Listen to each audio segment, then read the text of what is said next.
Salam jemaat terkasih, salam sejahtera untuk kita semua. Berjumpa lagi dalam Renungan Light of Revival. Hari ini kita akan belajar firman Tuhan bersama di dalam Injil Yohanes pasal 14 ayat yang ke-27. Demikian bunyi firman Tuhan.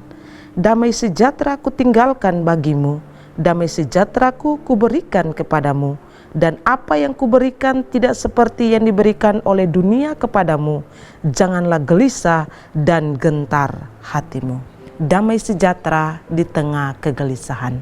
Saudara yang terkasih, kalau kita memperhatikan konteks dari bacaan kita ini, Yesus sementara menjelaskan tentang Roh Kudus atau Sang Penghibur kepada para murid, di mana ketika Yesus nantinya tidak bersama-sama lagi dengan para murid, maka yang menggantikan posisi Tuhan Yesus di dalam menuntun dan memimpin murid-muridnya adalah Roh Kudus. Dan di ayat 27 dari bacaan kita, Yesus bukan saja meninggalkan para murid begitu saja, tetapi juga dia memberikan sesuatu kepada mereka. Dia katakan damai sejahtera dia tinggalkan bagi mereka. Damai sejahtera dia berikan kepada para murid. Nah saudara terkasih, mari kita memperhatikan lebih jauh pelajaran rohani apa yang bisa kita petik dari firman Tuhan dalam ayat yang ke-27 ini. Yang pertama, Yesus ingin menunjukkan kepada para murid saat itu bahwa damai sejahtera itu sesungguhnya bersumber daripada Kristus sendiri.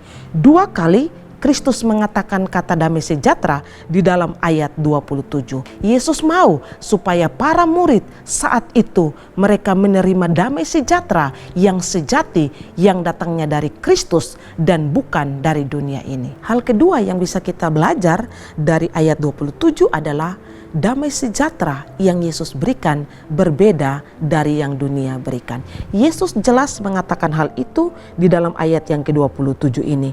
Dan apa yang kuberikan tidak seperti yang diberikan oleh dunia kepadamu.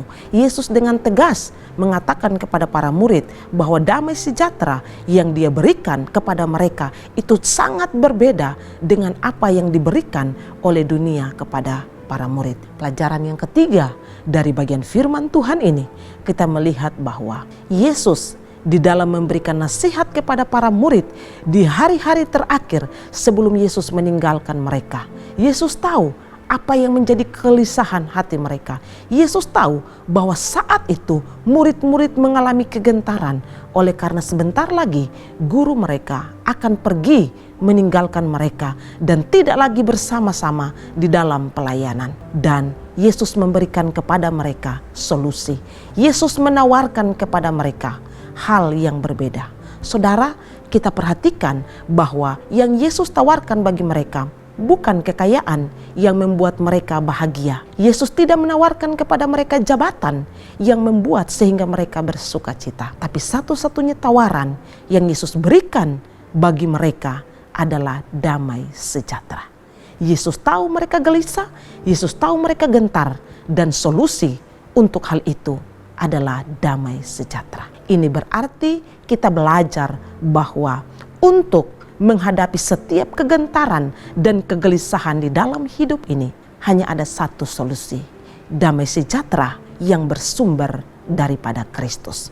Kalau demikian, saya dan saudara kita adalah orang-orang percaya. Apa yang menjadi kegelisahan hati saudara akhir-akhir ini?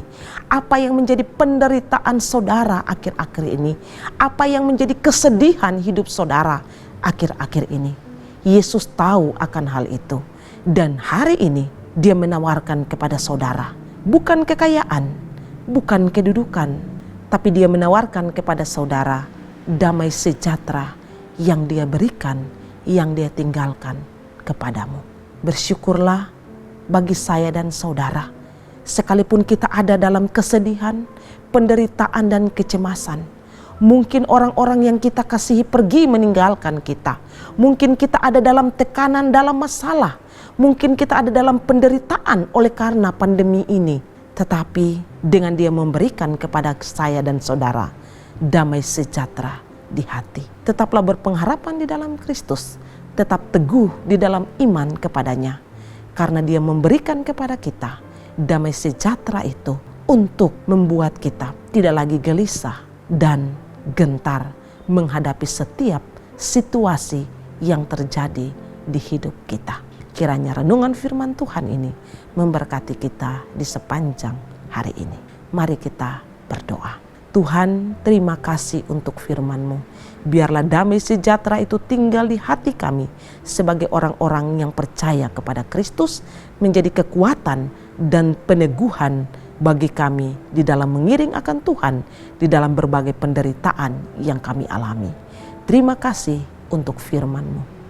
Amin. Saudara terkasih, mari terus jadikan firman Tuhan sebagai pelita dan terang di sepanjang hidup kita. Tuhan Yesus memberkati.